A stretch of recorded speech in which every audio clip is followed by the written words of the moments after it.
कि आन्दोलनलाई निर्णायक र परिणाममुखी बनाउनको निम्ति जहिले पनि काठमाडौँको भूमिका, काठमाडौँ जिल्लाका जनताको भूमिका, काठमाडौँमा बस्ने देशभरिबाट केन्द्रित भएका नेता कार्यकर्ता र जनताको पनि भूमिका प्रमुख रहँदै आएको छ। जहिले पनि निर्णायक ढङ्गले आन्दोलनलाई एउटा परिणाममा पुर्याउने काममा यो जिल्ला राजधानी पनि हुनुको नाताले प्रमुख भूमिकामा रहँदै आएको छ। अहिले हामी जुन राजनैतिक अप्ठ्यारो, राजनैतिक सङ्कट, राजनैतिक मोडमा हामी उभिएका छौँ र हामीले 70 वर्षभन्दा बढी समयदेखि गरेका विभिन्न रूपका सङ्घर्षहरू, ती शान्तिपूर्ण आन्दोलनको रूपमा, जनआन्दोलनको रूपमा या सशस्त्र सङ्घर्षको रूपमा विभिन्न कालखण्डमा हामीले जे जति सङ्घर्षहरू गर्यौँ, नेपाली जनताले जसरी ती सङ्घर्षहरूमा सहभागी भएर बलिदान गर्यो, ती सबै सङ्घर्ष र बलिदानको उपलब्धिको रूपमा सङ्घीय लोकतान्त्रिक गणतन्त्रको घोषणा र अनि सङ्घीय लोकतान्त्रिक गणतन्त्रको संविधान निर्माण, ती सबैको केन्द्रीकृत अभिव्यक्ति हो संविधान। र अहिले हामी त्यो 70 वर्षभन्दा बढी समयदेखिको सङ्घर्ष र बलिदानको परिणाम प्राप्त भएको सङ्घीय लोकतान्त्रिक गणतन्त्र धरापमा छ। हामीले त्यति ठुलो बलिदान र सङ्घर्षपछि निर्माण गरेको संविधान धरापमा छ। त्यो संविधान र सङ्घीय लोकतान्त्रिक गणतन्त्र अहिले यसरी चाहिँ आक्रमणमा परेको छ, त्यसको रक्षा गर्ने ऐतिहासिक जिम्मेवारी हाम्रो काँधमा छ। कमरेडहरू, हामी यहाँ कुनै प्रहसन देखाउन, कमिक देखाउन जुटेका छैनौँ। हामी यहाँ कुनै उखान टुक्का गरेर हँसाउनको लागि कमेडी सो गर्न पनि उपस्थित भएका छैनौँ। हामी मानिसहरूलाई दिग्भ्रमित पार्ने, उद्वेलित पार्ने र उत्तेजित पार्ने कुराको निम्ति पनि यहाँ जुटेका होइनौँ। हामी आज राष्ट्र र जनताको अगाडि देखा परेको सङ्कटलाई समाधान गर्ने उपायबारे र यो सङ्कटबाट बाहिर निक्लिने उपायबारे छलफल गर्न बडो गम्भीरतापूर्वक, बडो जिम्मेवारीका साथ, ऐतिहासिक जिम्मेवारी बोधको साथ हामी यहाँ उपस्थित भएका छौँ। हामी सबै जसले यो सङ्घीय लोकतान्त्रिक गणतन्त्रको निम्ति आन्दोलन गर्यो, बलिदान गर्यो, त्याग तपस्या गर्यो, हामी सबै यति बेला गम्भीर छौँ। हाम्रै आँखा अगाडि यति ठुलो उपलब्धिमाथि यति निर्मम, निरङ्कुश ढङ्गले प्रहार भएको हामीले देखेका छौँ। संविधानमाथि र सङ्घीय लोकतान्त्रिक गणतन्त्रमाथि यो प्रहार बडो दुःखको साथ, हामी बडो ठुलो पीडाको साथ पनि यहाँ उपस्थित छौँ। किनकि हाम्रै पार्टीको, हामीले नै निर्वाचित गरेको प्रधानमन्त्रीबाट, हाम्रै पार्टीले हिजो अध्यक्षमा निर्वाचित गरेको व्यक्तिबाट संविधान र सङ्घीय लोकतान्त्रिक गणतन्त्रमाथि प्रहार भएको छ र त्यो प्रहारको सामना गर्न हामी यहाँ उपस्थित भएका छौँ। कमरेडहरू, त्यसकारण म सबै कमरेडहरूलाई यो ऐतिहासिक जिम्मेवारीलाई गहिरो गरी बोध गर्नको निम्ति म अपिल गर्न चाहन्छु। यति बेला हामी सबै ती महान शहीदहरू जसले गणतन्त्रको निम्ति, जसले समावेशी लोकतन्त्रको निम्ति यो देशका सबै उत्पीडित वर्ग, उत्पीडित क्षेत्र, उत्पीडित जाति, समुदाय सबैलाई एउटा समावेशी लोकतन्त्र मार्फत समानुपातिक र समावेशी प्रतिनिधित्व हुने प्रणालीको रूपमा हामीले स्थापित गरेको कुरा आज एम्बुसमा परेको छ, आज धरापमा परेको छ र त्यसबाट बचाउनको निम्ति, त्यसलाई बचाउनको निम्ति छलफल गर्न हामी यहाँ जुटेका छौँ। त्यसकारण म सबै कमरेडहरूलाई यसको उपाय के हुन सक्छ, यस्तो किन भयो भन्ने बारे म केही कुरा राख्न चाहन्छु। कमरेडहरू, सोभियत सङ्घको विघटन भएपछि पूर्वी युरोपका कम्युनिस्ट शासनहरू, समाजवादी सत्ताहरू गर्ल्याम गुर्लुम ढलेपछि दुनियाँभरि नै कम्युनिस्ट आन्दोलन अलिकति रक्षात्मक स्थितिमा धकेलिएको हामी सबैले देखे, भोगेको, बुझेको कुरा हो। तर नेपाल जस्तो देश दुईटा विशाल छिमेकीहरूको बीचमा आफ्नो सार्वभौम स्वतन्त्रताको रक्षा गर्दै, आफ्नो भौगोलिक अखण्डताको रक्षा गर्दै र यो देशमा श्रमजीवी वर्गको हक हित अधिकारको निम्ति सङ्घर्ष गर्दै कम्युनिस्ट आन्दोलन लोकप्रिय भयो।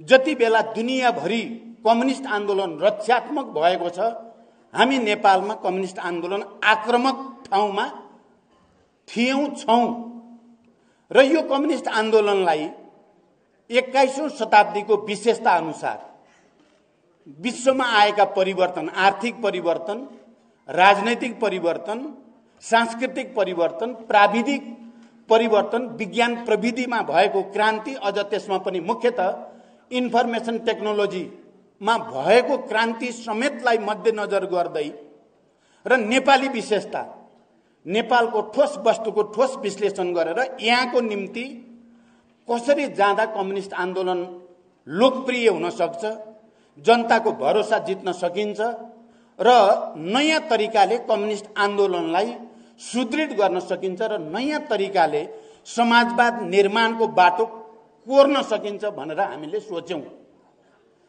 सोच्ने नेताहरूमध्ये हामी यहाँ छौं र म हिजो पार्टी एकताको प्रस्ताव गर्दै गर्दा मैले पहिलोचोटि तात्कालीन नेकपा एमालेको अध्यक्ष हुनुको नाताले केपी ओलीसँग पार्टी एकताको प्रस्ताव लिएर गएको पहिलो म नै हो, नेकपा माओवादी केन्द्रको तर्फबाट, त्यसको अध्यक्षको हैसियतले।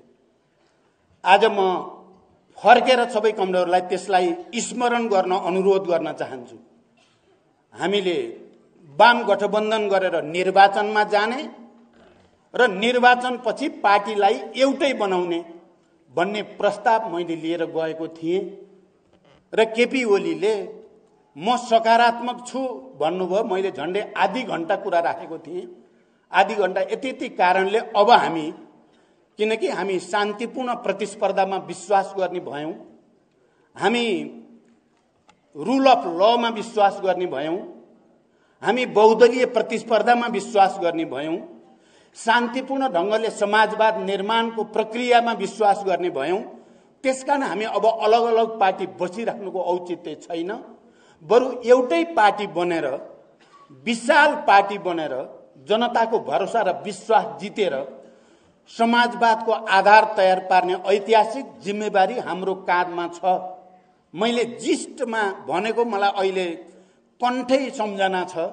मैले त्यो भनेपछि केपीजीले म सकारात्मक हुन्छु भन्नुभएको थियो र त्यसपछि हामी सबैलाई थाहा छ, आश्विन 17 गते हामीले राष्ट्रिय सभागृहबाट वाम गठबन्धनको घोषणा गर्यौं र छिटै पार्टी एकता गरिनेछ भन्ने कुरा पनि घोषणा गर्यौं। देशैभरि आम कम्युनिस्ट कार्यकर्ता, आम कम्युनिस्ट समर्थक जनसमुदाय र विश्वभरि छरिएका नेपालीहरूमा पनि एउटा नयाँ उत्साह, एउटा नयाँ उमङ्ग, एउटा नयाँ ऊर्जा, अब यो देशमा केही हुन्छ, अब कम्युनिस्ट आन्दोलनले देशको नेतृत्व गर्छ, देशमा राजनीतिक स्थायित्व पनि हुन्छ, देशमा आर्थिक विकास र समृद्धि पनि हुन्छ, गरिब निमुखाहरूले, श्रमजीवी जनताले अब दलाल र नोकरशाही पुँजीपतिहरूको शोषण अत्याचारबाट मुक्ति पाउने दिन छिटै आउँछ र देशमा सामाजिक न्याय सहित राष्ट्रिय पुँजीको विकास गर्दै समाजवादतिर जाने बाटो बन्छ भन्ने विश्वास सर्वत्र छायो र त्यो विश्वास निर्वाचनको माध्यमबाट जनअनुमोदित हुन पुग्यो। जनताले अनुमोदन गर्यो। यो ठीक छ, तिमीहरूले गठबन्धन गरेर चुनाव लड्ने कुरा पनि ठीक छ र दुईटा मूलभूत कम्युनिस्ट पार्टीहरू, मूलभूत धाराको प्रतिनिधित्व गर्ने कम्युनिस्ट पार्टीहरू एकताबद्ध हुने कुरा पनि ठीक छ भनेर जनताले पनि अनुमोदन गर्यो, कार्यकर्ताले नै अनुमोदन गर्यो। दशकौंदेखि एकअर्कामा बोलचालै नगर्ने नेता कार्यकर्ताहरू पनि चुनावी प्रचार अभियानको 10 दिनमा 10औं वर्ष पुराना घनिष्ठ कमरेड जस्तो गरिकन हामीले काम गर्यौं। कमरेडहरू, त्यति बेला हामीले पार्टी एकता गर्दा अहिले कतिपय मानिसहरूले भन्ने गर्छन् सायद पर्याप्त तयारी नभइकन गरेको एकता भएको हुनाले पो यस्तो स्थिति आएको हो कि पार्टी एकता गर्दा विचारमा, पार्टी एकता गर्दा राजनीतिक मुद्दाहरूमा, संगठनात्मक विधि पद्धतिको प्रश्नमा अलि धेरै छलफल गरेर गरेको भए यस्तो हुँदैन थियो कि पनि कतिपयले भन्ने गर्छन्। तर मैले त्यसलाई सही मान्दिनँ। हामीले ठोस वस्तुको ठोस विश्लेषण, परिस्थिति के छ देशको र कुन परिस्थितिमा कस्तो कदम चाल्दा जनताले र राष्ट्रले स्वीकार गर्छ र इतिहासमा अमर भएर जान्छ भन्ने कुरा विचार गर्नुपर्ने हुन्छ। र मेरो विचारमा त्यति बेला हामीले जे गर्यौं, हामी नेताहरूले दुवैतिरका त्यति बेला स्थायी कमिटी, केन्द्रीय कमिटीले अनुमोदन गरेर यो पार्टी एकता गर्नु ठिक छ मात्रै भनेनौं। हामीले पार्टी एकताको घोषणा गर्ने बेलामा विचारमा हामीले पर्याप्त संवेदनशीलता र पर्याप्त गम्भीरता नदेखाएको भन्ने मलाई लाग्दैन। हामीले तपाईहरुले हेर्नु भएको छ, पार्टी एकता गर्दा हामीले जेमा सहमति गरेर हस्ताक्षर गरेका छौं त्यो हस्ताक्षर गर्दा हामीले विचारमा हामी सबैलाई कन्ठै पनि छ, हामीले मार्क्सवाद लेनिनवाद हाम्रो निर्देशक सिद्धान्त हुनेछ भन्ने कुरा बडो प्रष्टसँग भनिएको छ। हामीले शान्तिपूर्ण रूपमा बहुदलीय प्रतिस्पर्धा मार्फत समाजवादको आधार तयार पार्ने कुरा प्रष्टसँग भनिएको छ। तत्कालको राजनीतिक कार्यदिशा के हुने भन्ने बारेमा तत्कालको राजनीतिक कार्यदिशा समाजवाद उन्मुख जनताको जनवाद हुने भन्ने कुरा प्रष्टसँग लेखिएको छ, हस्ताक्षर गरिएको छ। र विगतको समीक्षा कसरी गर्ने भन्नेमा तत्कालीन साबिक नेकपा एमालेको जनताको बहुदलीय जनवादको उच्च मूल्याङ्कन गरिएको छ। कमरेड मदन भण्डारीको भूमिकाको पनि उच्च मूल्याङ्कन गरिएको छ। त्यसले नेपालको राजनीतिक परिवर्तनमा खेलेको भूमिकालाई स्वीकार गरिएको छ, आत्मसात गरिएको छ।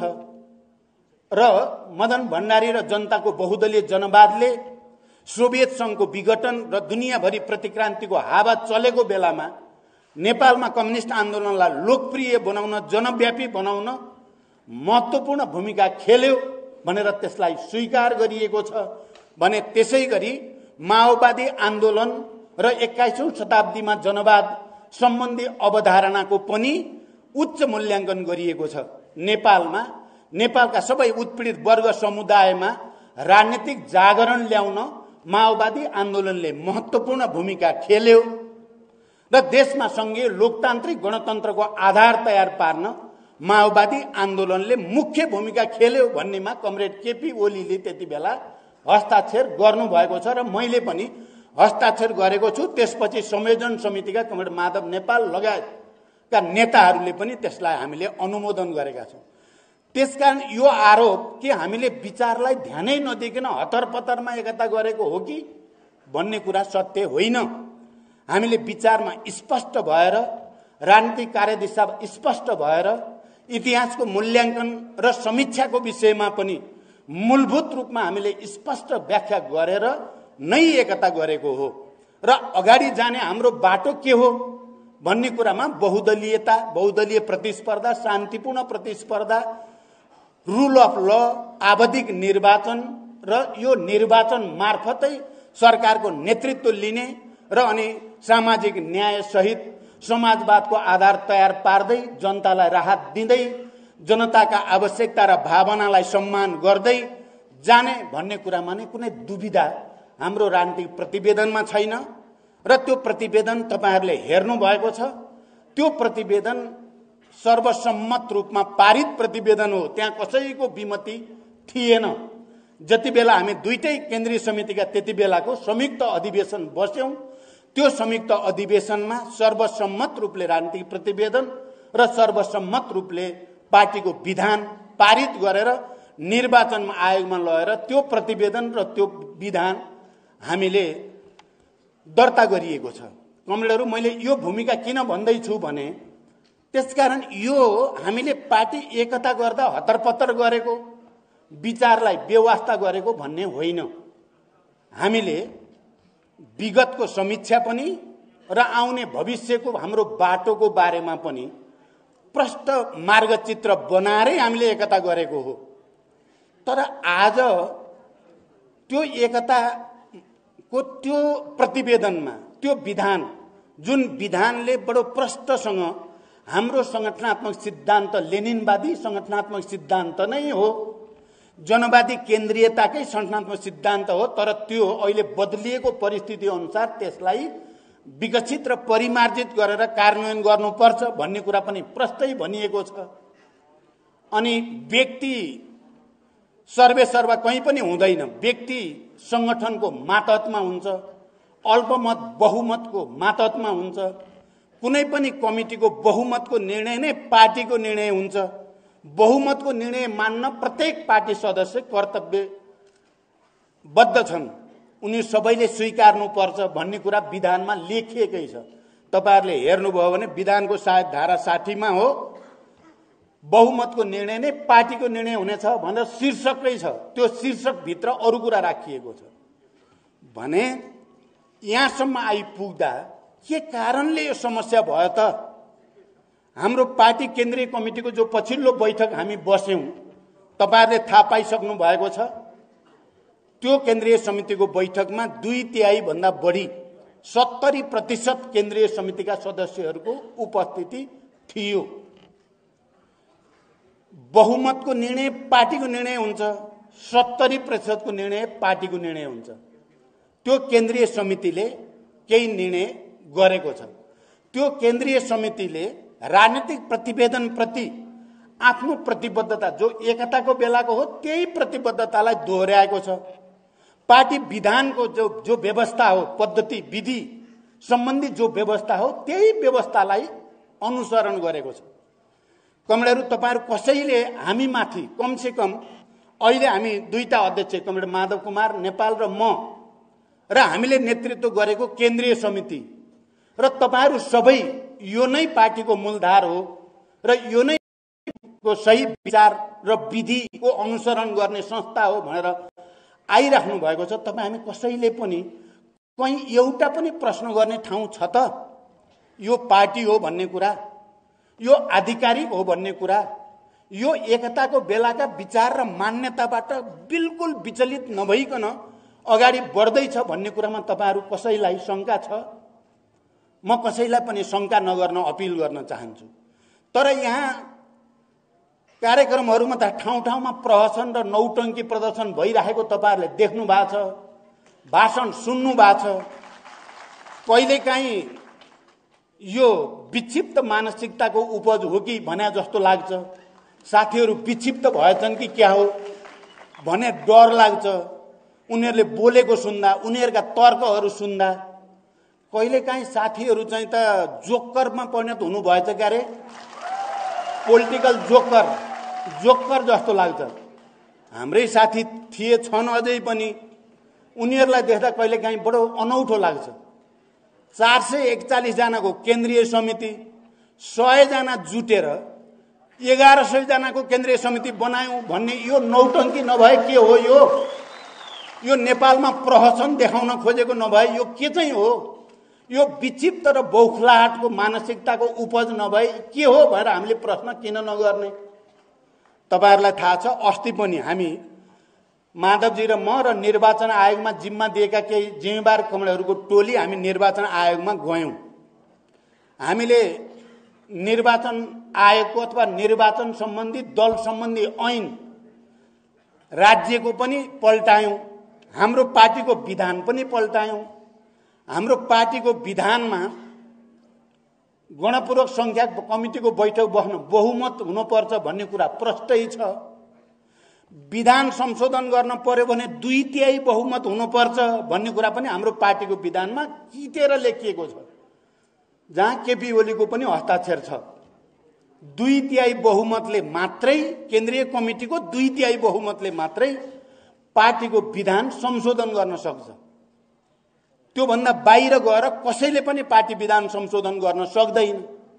गणपूर्वक संख्या पुर्याउन 441, अब पछि 4 जना थपेको, केही साथीहरू बित्नु भयो, केही अन्य नियुक्तिमा जानु भयो गर्दा तपाईको 218-19 नभइकन गणपूर्वक संख्या पुग्दैन।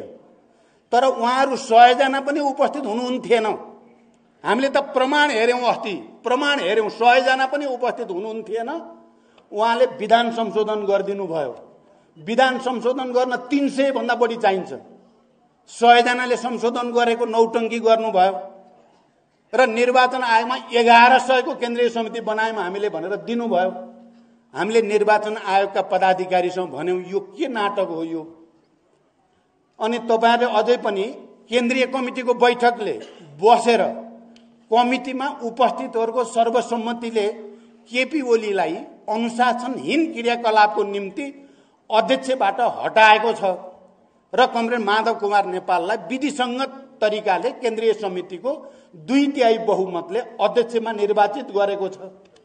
अनि तपाईहरुले फेरि अर्कोलाई पनि अध्यक्ष नै भनिराख्न मिल्छ के? निर्वाचन सम्बन्धी दल सम्बन्धी ऐनले तपाईहरुलाई त्यो अधिकार दिएको छ र हाम्रो पार्टीको विधान जुन पनि यही निर्वाचन आयोगमा दर्ता भएको छ 2/3 बिना विधान संशोधन गर्ने छुट कसैलाई दिन सक्छ त भन्दा उहाँहरूले होइन हामी नियम विधान भन्दा बाहिर गएर केही पनि गर्दैनौं, हामीले बुझेका छौं, तपाईहरु ढुक्क हुनुहोस्, जे तथ्य हो त्यही अनुसार नै फैसला हुन्छ भनेर भन्नुभयो।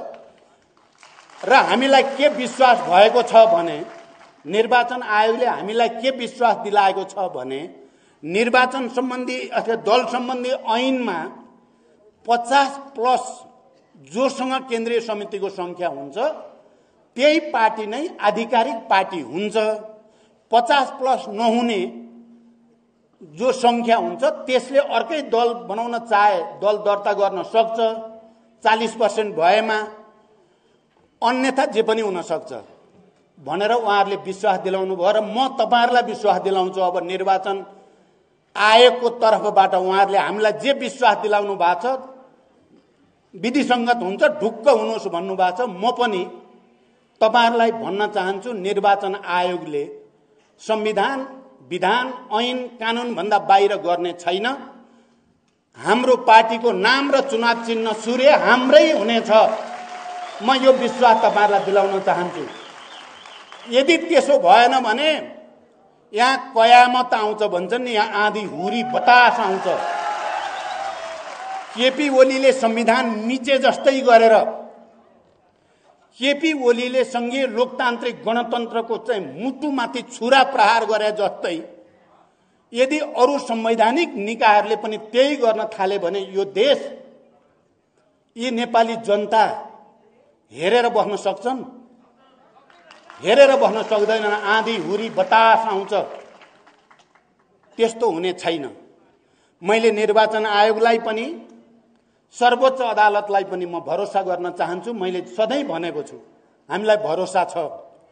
केपी ओलीको नौटंकीको पछाडी केपी ओलीको राजनीतिक जोकरपन जो देखाउँदै हुनुहुन्छ त्यो जोकरको पछाडी कोही लाग्ने छैन। बडो अनौठो लाग्छ कहिलेकाहीँ उहाँले एक ठाउँमा बोल्दाखेरि हामीलाई भगौडा भन्नुभएको छ क्या। यो अब सुन्न पनि अब कान थुन्नु के थुन्नु, अब आँखाले देखिन्छ, अब के आँखा छोप्नु, लाजै मर्दो। 72% केन्द्रीय समितिको सदस्य भगौडा अनि 30% पनि नभएको चाहिँ आधिकारिक त्यो रैथाने। यस्तो संसारमा कहीँ हुन्छ केपी ओलीको दिमाग बाहेक अन्त? यो अन्त हुने कुरा हो यस्तो पनि? अनि जहिले पनि बैठक बस्न पर्यो, बैठकबाट निर्णय गर्नु पर्यो भनेर हामी लाइन लाएर जाँदा उहाँ बैठकबाट भाग्ने, उहाँ चाहिँ भगौडा नहुने, बैठकबाट जहिले नि भाग्ने, बैठक राखिया हुन्छ लास्ट टाइममा आउन्न भन्ने। अनि यो केन्द्रीय समितिको बैठक जो हामीले पछिल्लो बस्यौं केपी ओली समेतको सहमतिको केन्द्रीय समितिको बैठक हो। त्यो बैठक छोडेर विधान मिचेर संविधान मिचेर निर्ममतापूर्वक बडो निरङ्कुश तरिकाले तानाशाही रूपमा पार्टीलाई लात हानेर भाग्ने चाहिँ भगौडा नहुने, हामीले निर्णय अनुसार केन्द्रीय समितिको बैठक बस्दाखेरि हामी चाहिँ भगौडा। यो अलिकति लाज घिन भन्ने त मान्छेमा हुनुपर्छ क्या। मान्छेमा अलिअलि लाज पनि त अलिकति नैतिक भन्ने त हुनुपर्छ नि। मान्छे लाज मान्ने ठाउँमा लाज पनि मान्न पर्छ अरे, डर मान्ने ठाउँ डर पनि मान्न पर्छ, घिन मान्ने ठाउँ घिन पनि मान्न पर्छ। निर्घिणी हुनुहुन्न क्या। हाम्रो केपीजी त निर्घिणी, लाजै मर्दो। तर फेरि यो झुटो सुटो कुरालाई हो के भने जस्तो पार्न सक्ने क्षमता चाहिँ केपीमा रहेछ। यो पनि एउटा अनौठो छ हेर्नुहोस्। त्यो त हुँदै आएको थियो। जहिले नि उहाँले विचित्र विचित्र कुरा भनेर मान्छेलाई हो कि जस्तो बनाउन त सिपालु। बिहान 11 बजे वामदेवजीलाई बोलाउनु भएछ र अबको अध्यक्ष तपाईँ नै हो कमरेड, प्रधानमन्त्री नि अब तपाईँ नै हो, मैले अरू देखिन भन्नुभएछ। उही दिन अरू दिनको त छँदै थियो। अनि 1 बजे माधव कमरेडलाई बोलाएर तपाईँ नै अभिभावक हो हाम्रो, तपाईँ उभिदिन पर्यो, अब अध्यक्ष पनि तपाईँ नै हो, प्रधानमन्त्री पनि तपाईँ नै हो भनेर उहाँलाई भन्नुभएछ 1 बजे। 4 बजे म गएको, मैले त एमाले भित्र नेता नपाएर तपाईँलाई ल्याएको भन्नुभयो मलाई। कस्तो सकेको हो क्या। सकेको देखेर पनि म त ताजुब मान्छु क्या। कस्तो सकेको कसरी क्या यस्तो गर्नु। हामी त सक्दैनौँ। हामी त लाज पनि लाग्छ, डर पनि लाग्छ, यस्तो गर्न हुन्न भन्ने लाग्छ। उहाँलाई त दुध भात खाए जस्तो क्या। ढाँटढुट गर्न, छलछाम गर्न, ठकठाक गर्न, यस्तो गर्नुहुन्छ उहाँले। अब अहिले उहाँले भन्नुहुन्छ क्या बडो चाहिँ अनौठो कुरा, पार्टीले मलाई काम गर्न नदिएको हुनाले संसद भङ्ग गर्न परेको भन्ने तर्क छ नि। पार्टीले मलाई घेराबन्दी गरेकोले। के को घेराबन्दी गरे उहाँले प्रमाणसहित भन्न सक्नुहुन्छ? पार्टीले सरकारबाट उहाँले गर्न खोजेको कुन काममा बाधा हाल्यो एउटा मात्रै प्रमाण दिनुस्।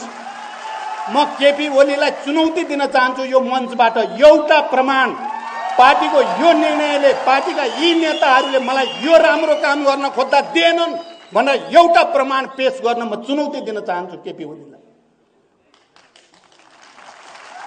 बरु पार्टीले यसो गरौँ भन्दा त्यो नगरिकन उल्टो गरे हुनाले बिग्रिएको हो भन्ने म स्पष्ट रूपमा राख्न चाहन्छु। तपाईहरुलाई थाहा छ, कोरोना भयो, लकडाउनको स्थिति आयो।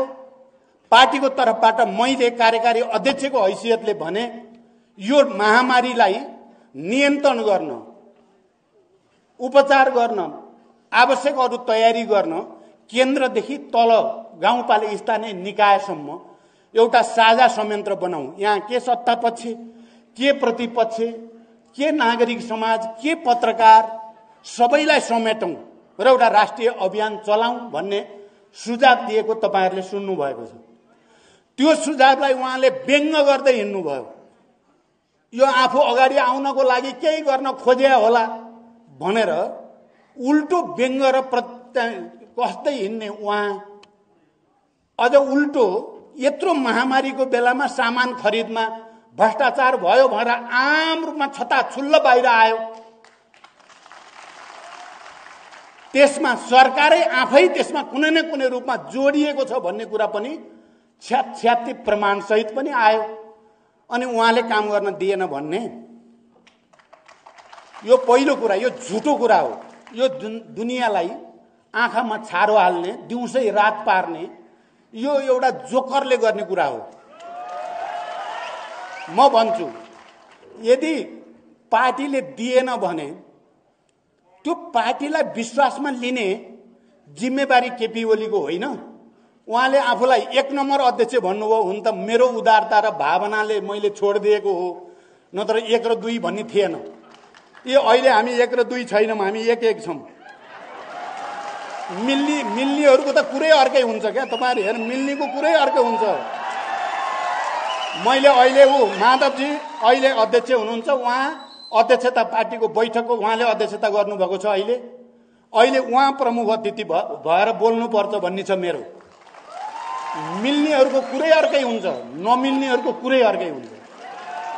यदि उहाँलाई पार्टीले काम एउटा त केपी ओलीले पार्टीलाई विश्वासमा किन लिन सक्नु भएन? माधव नेपाल, कमरेड झलनाथ खनाल, कमरेड वामदेव गौतम, लामो समय अरू सबै नेताहरू उहाँसँगै काम गरेका साथीहरू होइनन्? उहाँहरूको विश्वास लिन उहाँले किन नसकेको भनेर आफूतिर फर्केर हेर्न पर्दैन?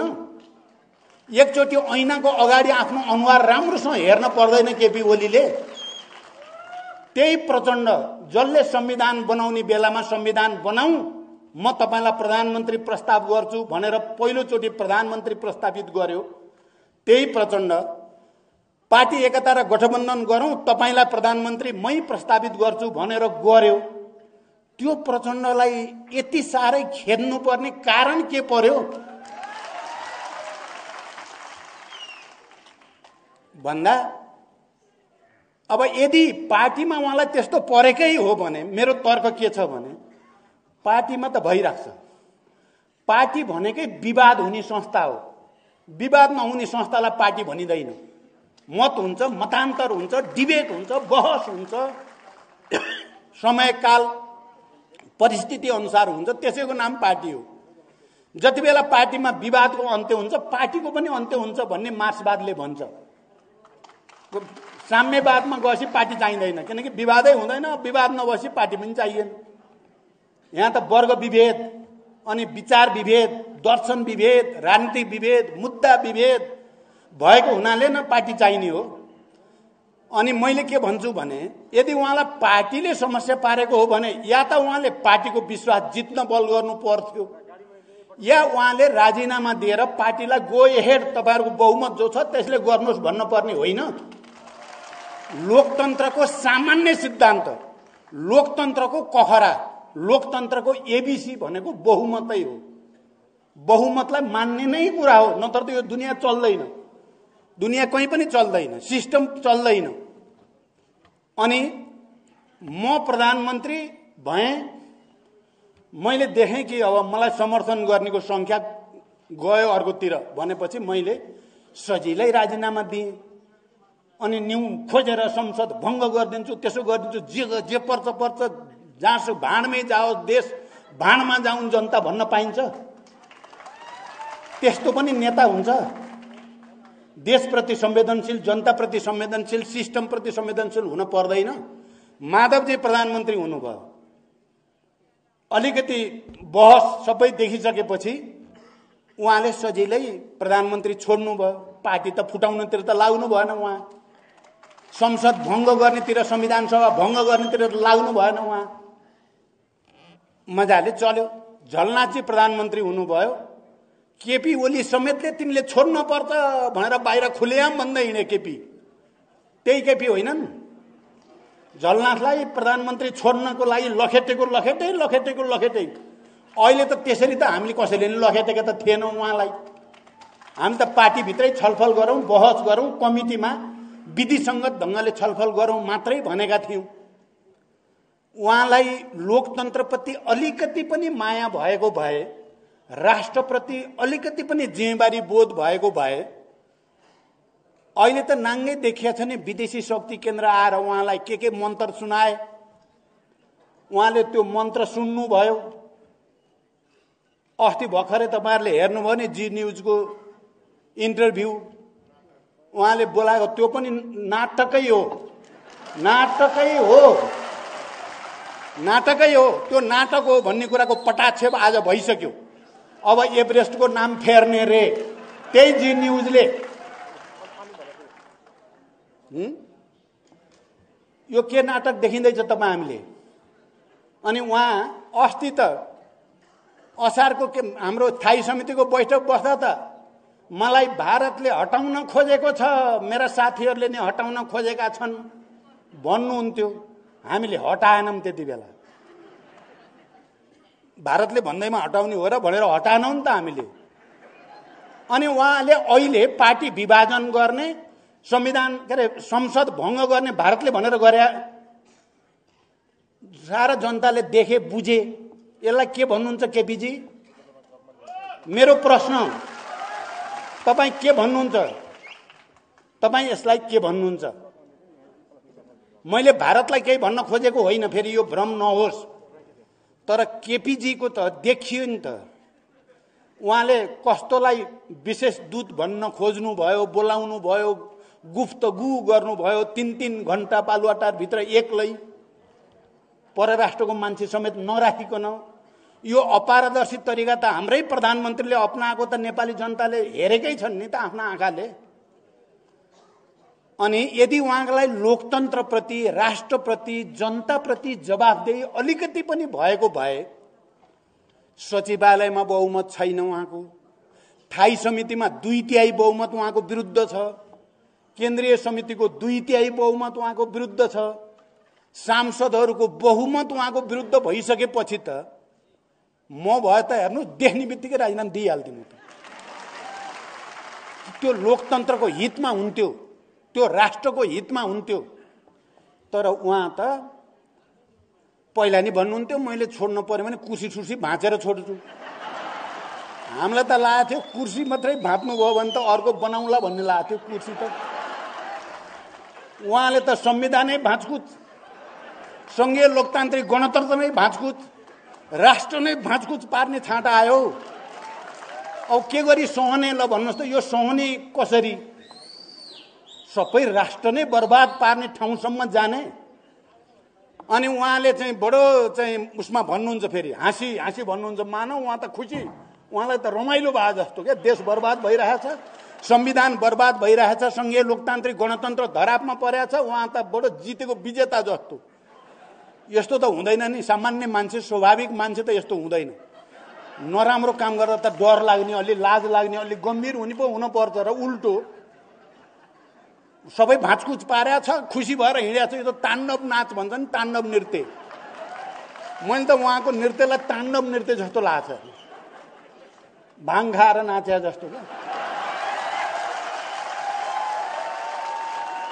यस्तो पनि हुन्छ त।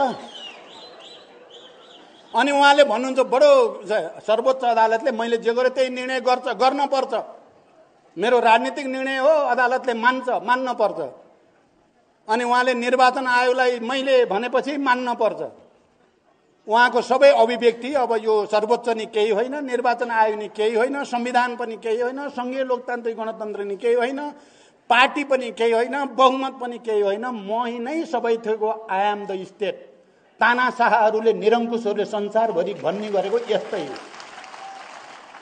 तर त्यस्ता तानाशाह र निरङ्कुशहरूको अन्तिम स्थिति के हुन्छ भन्ने कुरा इतिहासमा पटक पटक दुनियाँमा देखिएको छ र पछिल्लो पटक नेपालमा पनि नेपाली जनताले हामीले राम्रैसँग देखाएको कुरा हो। केपी अब यो फेरि निरङ्कुश हुन भूत सवार भएपछि, तानाशाही हुन भूत सवार भएपछि मान्छेले आफूतिर नफर्किने, आफ्नो आत्मालोचना नगर्ने, समीक्षा नगर्ने, जनतालाई नदेख्ने, आफूलाई अगाडि ल्याउने मान्छेहरूलाई शत्रु जस्तो देख्ने हुँदो रहेछ र आफू ध्वस्त नहुँदासम्म न्यु खोजे गर्ने हुँदो रहेछ। केपीजी पनि अब यो कमिलाको प्वाख उम्रेपछि सिद्धिन्छ भन्छन्, उहाँको कमिलाको प्वाख उम्रेको देखाएको छु मैले। उहाँको धेरै महिना जानेवाला छैन, नेपाली जनताले छोड्नेवाला छैनन्, हामी छोड्नेवाला छैनौँ। उहाँ गणतन्त्र विरोधी हो भन्दैमा नेपाली जनता गणतन्त्र विरोधी होइनन्, पार्टीका सबै नेता कार्यकर्ता गणतन्त्र विरोधी होइन। उहाँ गणतन्त्र विरोधी हो भन्ने हामीलाई थाहा छ, नेपाली जनतालाई पनि थाहा छ। सच्चे होलान् कि सच्चेलान् कि भन्ठानेको त के को हुन्थ्यो, कुकुरको पुच्छर। जति तेल लाए पनि बाङ्गाको बाङ्गै भयो। हामीले त कम तेल त लाइएन, सबभन्दा बढी तेल त मैले लाएँ होला यो 3 वर्षमा। कुरो जे भन्छन् मानिदिँदाखेरि राम्रो हुन्छ कि भन्दै मान्दै। पोहोर सालदेखि 3 पटक उहाँले पार्टी फुटाउन खोज्नुभयो, 3 पटक हामीले जोगायौँ क्या, झुकेर जोगाएको, फेरि लडेर जोगाएको भन्दिनँ, अब बल्ल लड्न थालिएछ। पहिलोचोटि अध्यादेश ल्याएर पार्टी फुटाउन खोज्नुभयो, हामीले खबरदार गर्यौँ। स्थायी समितिको बैठकले त्यसको विरोध गर्यो, देशभरि विरोध भयो, उहाँ पछि हट्न बाध्य हुनुभयो र त्यतिबाट पार्टी फुटेन। दोस्रो पटक उहाँले नेकपा एमाले नामको पार्टी आफ्नै निर्देशनमा केपीकै निर्देशनमा दर्ता गर्न लगाउनु भयो र पार्टी फुटाउन जोड गर्नुभयो। हामीले घुमाउँदै फिराउँदै कार्यदल बनाएर त्यति बेला पनि पार्टी फुटाउन दिइएन। अहिले त उहाँले त घरमै आगो लगाइदिनु भयो जहाँ हामी बसेको, र अनि पार्टी विभाजन पनि गर्ने, संविधानमाथि पनि आक्रमण गर्ने, संघीय लोकतान्त्रिक गणतन्त्रमाथि पनि आक्रमण गर्ने, यस्तो काम गर्नुभएको छ। मैले भनेको छु उहाँले बाजी हार्नुभयो, उहाँले लडाईँ हार्नुभयो। जब उहाँले लोकतन्त्रमाथि प्रहार गर्नुभयो, जब उहाँले हामी सबैले र नेपाली जनता, सार्वभौम नेपाली जनताले आफ्ना प्रतिनिधि मार्फत निर्माण गरेको संविधानमाथि आक्रमण गर्नुभयो, उहाँले लडाईँ हार्नुभयो। जति बेला विदेशीको इशारामा फेरि एकचोटि नेपाल राष्ट्रको अस्मितामाथि प्रहार गर्ने जमर्को गर्नुभयो, उहाँले लडाईँ हार्नुभयो। त्यसकारण मैले भनेको छु इतिहासमा अब केपी ओलीले कलङ्कको टीका लाउनु भयो, यो मेटिँदैन, यो मेटिँदैन। यदि उहाँले मेट्न चाहने हो भने, तर यो चाहना हुने म कहीँ कतै देख्दिनँ। फेरि हो भने मैले ठुलो गल्ती गरेँ, यो संविधानमा हुँदै नभएको अधिकार प्रयोग गरे जस्तो नाटक गरेर मैले संसद विघटन गर्नु मेरो गल्ती हो भनेर पश्चाताप गरेर वक्तव्य दिनुभयो। सर्वोच्च अदालतमा सरी मैले गल्ती गरेको छु, मेरो पक्षमा फैसला नहोस् भनेर निवेदन दिनुभयो। पार्टीको अगाडि मैले फुटाउने गल्ती गरेँ, अब आइन्दा गर्दिनँ भन्नुभयो भने त्यो कलङ्कको टीका मेटिन सक्छ। तर तानाशाहहरू यस्ता हुँदैनन्, निरङ्कुश प्रवृत्तिका मान्छेहरू यस्ता हुँदैनन्। आफू ध्वस्त नहुँदासम्म हिटलर जस्तो गएको गई। के भयो हिटलरको लास्ट त हामी सबैलाई थाहा छ नि त। आफ्नो श्रीमतीलाई पहिलो गोली, दोस्रो आफूलाई गोली हानेर मर्नुपर्ने स्थिति हुँदो रहेछ नि त तानाशाहहरूको। विश्व विजय गर्छ। अहिले हाम्रो केपीजीलाई कहिलेकाहीँ के लाग्छ भने त्यो भ्यागुतोले चाहिँ यति ठुलो भन्दै फुलाउँदै जान्छ अरे क्या, अझ ठुलो थियो त भन्दा पुगे भुँडी फुटेको भन्ने कथा जस्तै केपीजी नि यति ठुलो भनिराख्नु भएको छ आफूलाई। त्यो नफुटिन्जेल उहाँले भुँडी फुलाइराख्ने जस्तो देखाएको छु मैले। उहाँलाई लाग्छ ट्रम्प के ठुलो मै ठुलो, सी जिनपिङ के ठुलो मै ठुलो, मोदी के ठुलो मै ठुलो भन्ने छ। उहाँले भन्नु नै हुन्छ त्यस्तो कुरा। संसारकै ठुलो आफूलाई ठानिसकेपछि त कसैलाई टेर्ने कुरो त आएन नि। तपाईँ हामीलाई त टेर्ने त कुरो आएन। त्यहाँ उहाँले त फुलाउँदै हुनुहुन्छ, पेट फुलाउँदै हुनुहुन्छ। के गर्ने, हामी हेरिरहेका छौँ। अब कुन दिन फुट्छ ब्ल्याक त यो हुने बाटो त उहाँ हिँड्नु भएको छैन। यति भनिसकेपछि म अब अन्तिमतिर फेरि पनि म के भन्न चाहन्छु भने, मैले यति भन्दै यो केपीजीतिरको व्यक्तिगत रेसिपी मेरो केही पनि होइन। म दुईचोटि प्रधानमन्त्री केपीलाई बनाउने मान्छेभित्रै पर्छु र केपीजीलाई पार्टी फुटाउन नदिनको लागि धेरै मेहनत, धेरै उदार, धेरै भावुक भएर चाहिँ बल गर्ने मान्छेभित्र पनि म पर्छु। तर यी सबै अरू कुरा सहायक हुन्। मूल कुरा विचार नै हो, मूल कुरा राजनीति नै हो, मूल कुरा मुद्दा नै हो, मूल कुरा विधि पद्धति नै हो। उहाँले राजनीतिक प्रतिवेदन पहिला त छाप्नै तयार हुनु भएन, किन राजनीतिक प्रतिवेदन उहाँलाई मन परेको थिएन भित्रबाट। यो समाजवाद उन्मुख जनताको जनवाद, किनभने ज र मदन भण्डारीको भूमिकालाई पनि स्थापित गर्नुपर्छ भनेर लेख्ने हामीहरू नै हौँ। र ज छोड्ने पहिलो व्यक्ति केपी ओली हो। या तपाईहरु कोही भ्रममा नपर्नु होला। यो भ्रम उनीहरूले दिन खोजेका छन्। अहिले ल एमाले एकातिर हुन पर्ने, माओवादीतिर गए। मैले के भन्छु भने अहिले 1 नम्बर अध्यक्ष माधव नेपाल हुनुहुन्छ। अहिले आजका मितिमा म माधव भित्र गएँ, म माधवसँग मिलेँ। तर केपी ओलीले के भन्न खोज्छन् भने माधव प्रचण्ड कहाँ गए सिद्धियो भन्न खोज्छन्। पार्टी भनेको के हो? विचार र विधि हो। जनताको बहुदलीय जनवाद, अहिले त बडो जनताको बहुदलीय जनवाद भन्न खोज्नुहुन्छ। जनताको बहुदलीय जनवादलाई हटाएर समाजवाद उन्मुख जनताको जनवादमा सही गर्ने पहिलो व्यक्ति को? केपी ओली। उहाँलाई अब यो बोल्ने कुनै वैचारिक र राजनीतिक नैतिक अधिकार छैन भन्ने छ मेरो दाबी। उहाँ हो छोड्ने। तर फेरि त्यो हामीले जबजको मूल्याङ्कन, मदन भण्डारीको मूल्याङ्कन, राजनीतिक प्रतिवेदन गरिसकेपछि 21औं शताब्दीमा जनवाद र माओवादी आन्दोलनको पनि मूल्याङ्कन गरेर समाजवाद उन्मुख जनताको जनवाद हुँदै समाजवादतिर जाने भन्ने जो लाइन बनाइयो त्यो लाइन सही छ। त्यो सही लाइनबाट भड्किने पनि केपी ओली नै हो। अहिले भड्किने त्यो लाइनबाट भड्केर पार्टी विभाजन गर्ने पनि केपीजी नै हो। त्यहाँ यो विचारको लडाईँ हो। उहाँ मार्क्सवाद लेनिनवाद उहाँलाई मन पर्दैन। उहाँलाई कम्युनिस्ट भन्ने पनि मन पर्दो रहेछ। तपाईहरु गहिरो गरी हेर्नु होला। हेर्नु भने कम्युनिस्टै मन पर्दैन उहाँलाई। लाल सलाम भन्ने सुन्नै चाहनुहुन्न।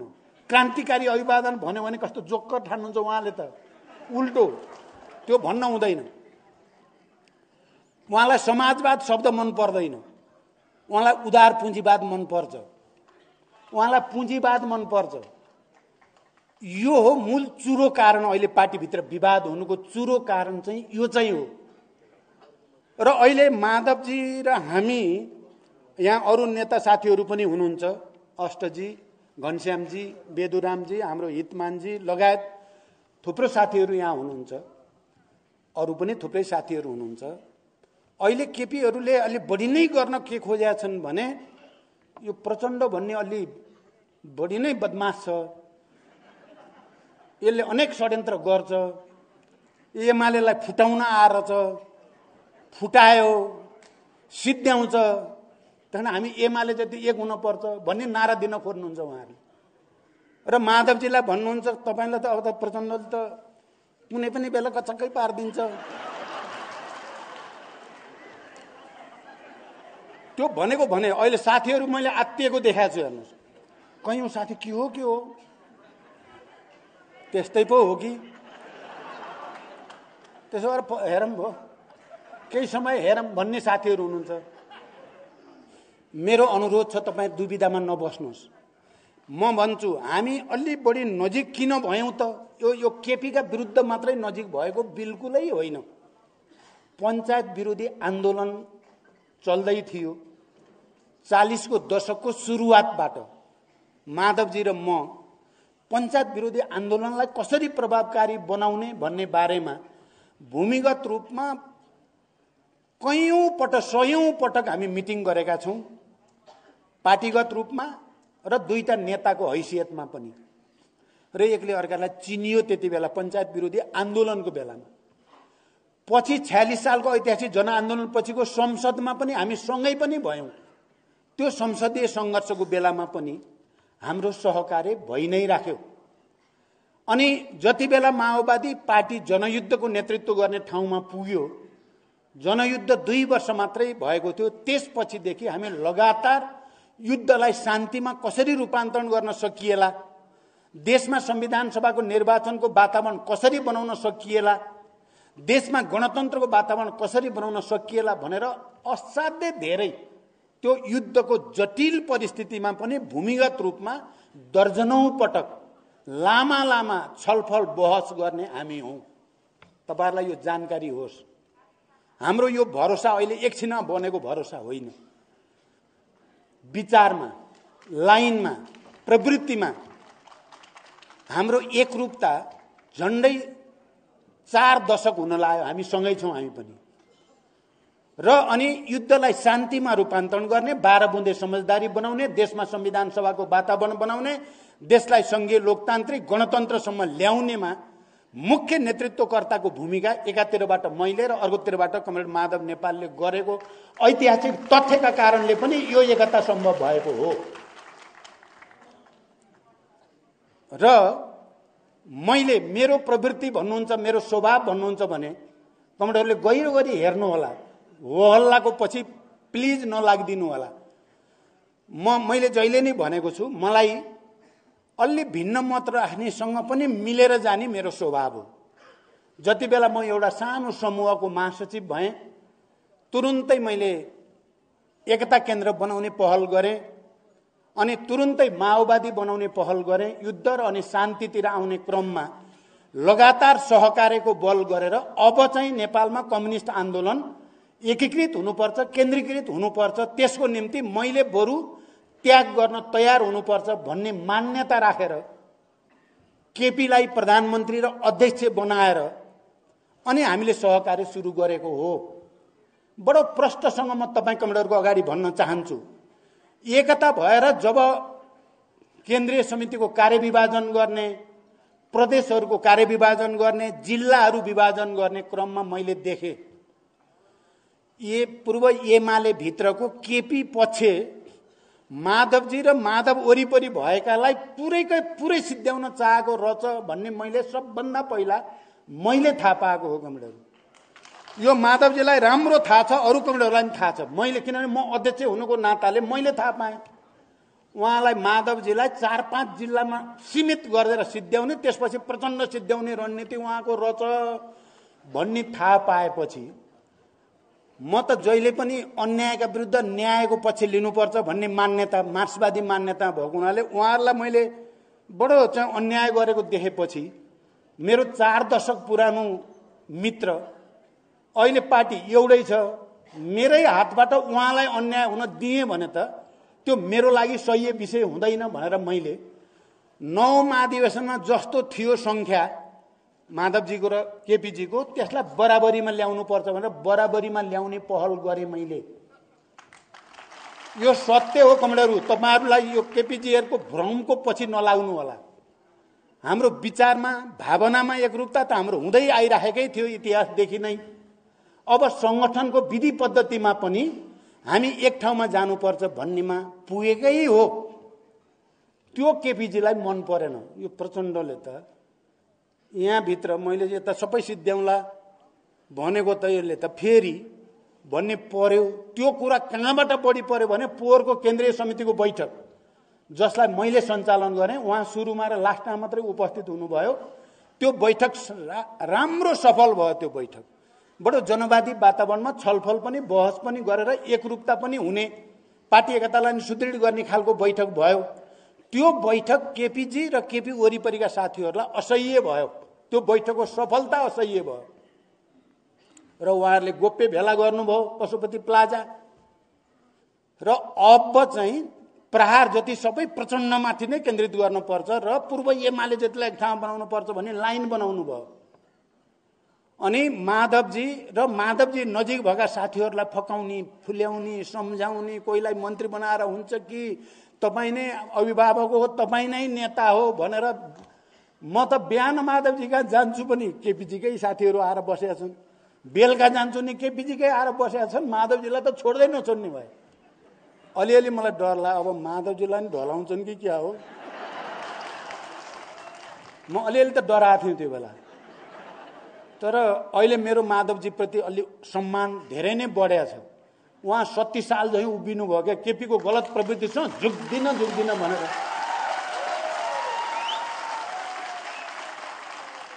त्यसले गर्दा अहिले उहाँलाई 1 नम्बर अध्यक्ष मान्दा मलाई आनन्द भएको छ।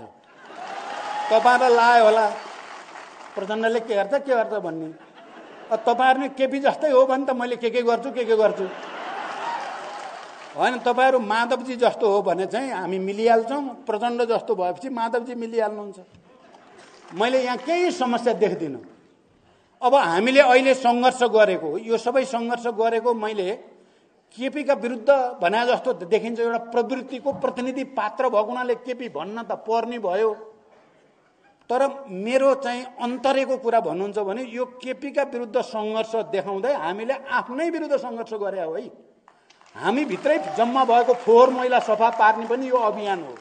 हामी नै भित्र पनि जे जति कमी कमजोरीहरू देखा परेका छन् त्यसलाई सफा गर्नलाई पनि पहिला केपीको निरङ्कुशता, केपीको स्वेच्छाचारिता, केपीको चाहिँ तानाशाही प्रवृत्तिका विरुद्ध सङ्घर्ष गर्दै जाँदा हामी भित्रको तानाशाही, हामी भित्रको फोहोर मैला, हामी भित्रको चाहिँ कचरा पनि साफ हुन्छ भन्ने पनि हो।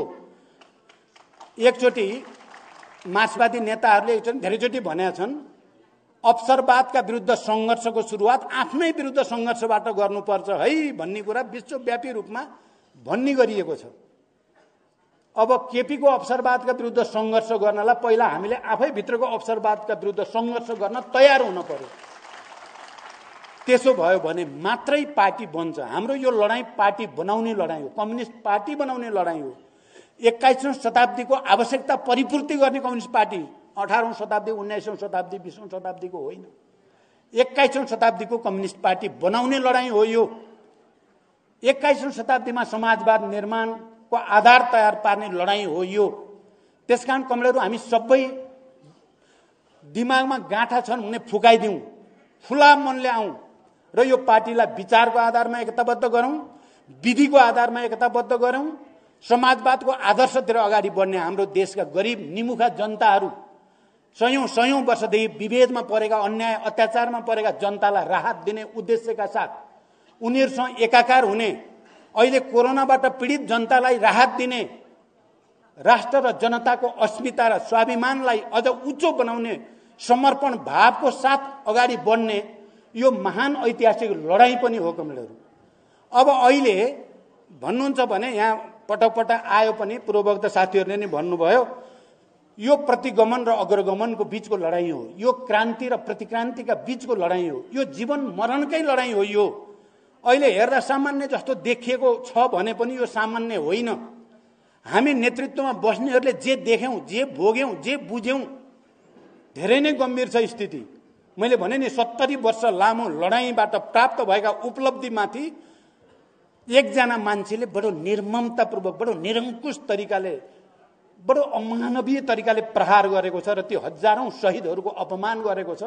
हामी त्यसको साक्षी बस्न सक्दैनौं। हामी लडाईँको मैदानमा जाने हो। अब हामी हतियारबन्द लडाईँमा छैनौं, हामी शान्तिपूर्ण लडाईँ लड्ने हो, शान्तिपूर्ण आन्दोलन हो। कमरेडहरू, अहिले यो संविधान, मैले भनेको छु, मैले संसदमा भने साथीहरूलाई, संसद मरेको छैन। यो प्रतिनिधि सभा, हाम्रो संविधानले हामीलाई जीवित राखेको छ। संघीय लोकतान्त्रिक गणतन्त्रको संविधानले हामी सबै प्रतिनिधि सभाका सदस्यहरूलाई जीवित राखेको छ।